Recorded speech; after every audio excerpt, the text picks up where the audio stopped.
On a sunny Saturday afternoon, the peaceful suburban cul-de-sac of Greensboro, North Carolina, looked like any other neighborhood. Children pedaled their scooters, sprinklers watered the lawns, and neighbors enjoyed the comfort of an ordinary weekend.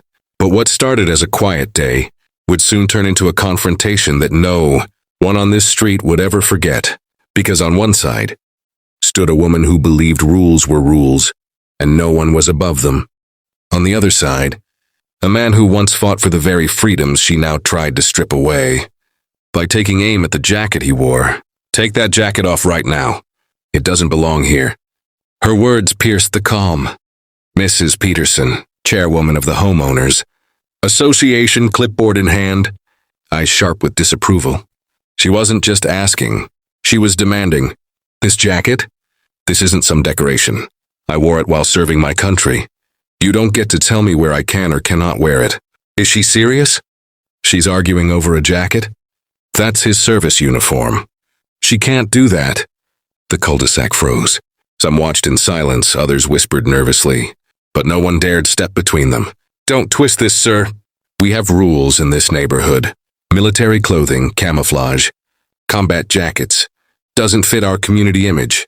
We keep this place tidy, respectable, and I will not have you parading around like some rebel soldier." Respectable? You call stripping a veteran of his dignity respectable? Lady, I wore this jacket in places you can't even imagine. Places where rules didn't matter, where survival mattered. And now you want to erase it. With your clipboard, the air thickened. Even the children stopped riding their scooters. Sprinklers hissed in the background, as if the world itself held its breath. She's always pushing people around. Last week it was about someone's mailbox color. Now this? But this is different. He's a veteran.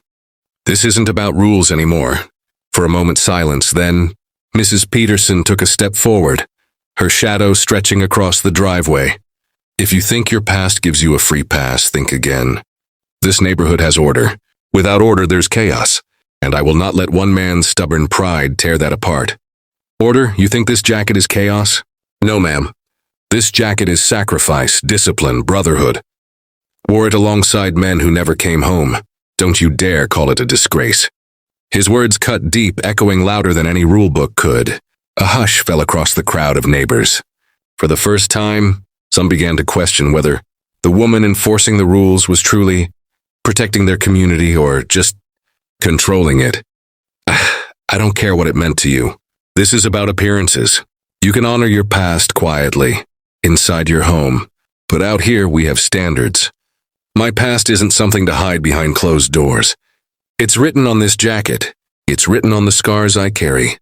And whether you like it or not, this community exists because men and women like me stood up.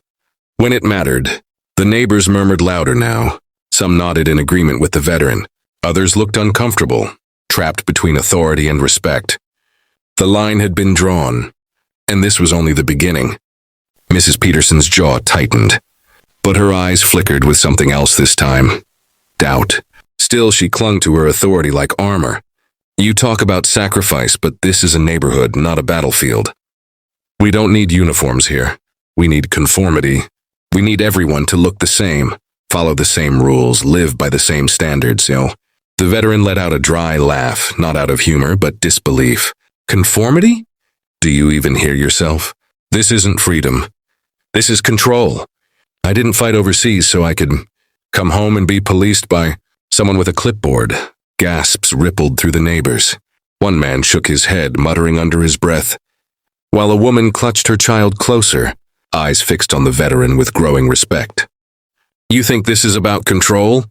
Mrs. Peterson shot back. "No, this is about protecting the reputation of our community. When people drive through here, they should see order. They should see beauty, not reminders of war." The veteran's face hardened. "Reminders of war. Those reminders are the reason you even have the luxury of a neighborhood like this. People bled and died so you could water your lawn in peace, so your kids could play without fear, so you could sleep at night under the safety of a flag. And now you want to erase it because it makes you uncomfortable?" The silence was deafening. The crowd of neighbors leaned in, caught between outrage and admiration. Some eyes glistened with tears. Mrs. Peterson hesitated, her voice trembling now, though she tried to hold her composure. You don't understand. People move here for peace, not politics. They don't want soldiers. They want normalcy. The veteran stepped closer, his voice low but powerful. Peace without remembering the cost isn't peace, it's ignorance. And ignorance is dangerous. You can pretend war doesn't exist, but that won't change reality. My brothers, my sisters, they gave everything. And I carry them with me in this jacket. You'll never take that away. A long pause. The weight of his words hung in the air. Then from the back of the crowd, an older man stepped forward. His hands trembled slightly and his voice cracked as he spoke. He's right, the man said softly. I served too, Vietnam. I never talk about it, but I see what you're doing to him, and it isn't right. He earned the right to wear that jacket anywhere he damn well pleases. A murmur of agreement spread through the neighbors. One by one people nodded, speaking up. Let him be. He deserves respect. Enough with these rules already. Mrs. Peterson's grip on her clipboard loosened. She looked around and realized the tide had turned. The authority she held over these people was slipping away, replaced by something stronger. Respect for the man who stood before them. The veteran turned his gaze to the neighbors. I didn't bring this up to start a fight. I just want to live in peace like the rest of you. But peace doesn't come from silence. It comes from remembering, from honoring those who gave us the chance to live freely. If my jacket offends you, then maybe the problem isn't the jacket. Maybe it's the perspective. Mrs. Peterson's face softened, the fire in her eyes dimming. For the first time, she looked less like an enforcer, and more like a woman who realized she might be wrong. I never meant to disrespect your service, she whispered. I thought I was doing what's best for the neighborhood. The veteran nodded slowly, his tone calmer now. Sometimes what's best isn't written in rules. Sometimes it's written in respect. The cul-de-sac erupted in quiet applause. Neighbors who once stood divided now stood united. Not by rules or fear, but by gratitude. Mrs. Peterson lowered her clipboard, her shoulders sinking under the weight of the moment. She turned and walked away, her authority defeated not by force, but by truth. The veteran stood tall, the sunlight catching on the faded patches of his jacket. He looked at the crowd, gave a small nod, and stepped back toward his home. And as the neighbors dispersed, whispers carried through the air, not of complaint, but of admiration, for the man who wore his past with pride, and reminded them all that freedom was not free. That day, the street didn't just witness an argument. They witnessed a lesson, a reminder, a story that would echo through the neighborhood for years to come.